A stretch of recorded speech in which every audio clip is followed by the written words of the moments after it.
Hi, my name's Myra, and this is my version of the Turn Off the Lights app called Whack Out Electric. As you can see on the screen, there are 3 bad energy-sucking monsters and 1 good light bulb.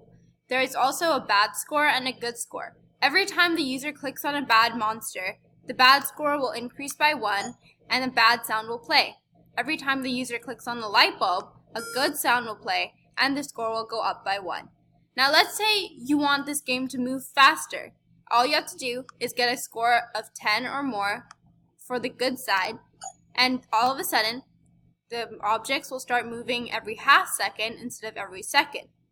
So let's say you have a big bad score and a small good score, and you're kind of getting tired of having such a large bad score. You can click the reset game button, and boom, you'll have a bad score of 0 and a good score of 0. So now you're back to your first level. Well, that's my app. Thanks for listening. Bye!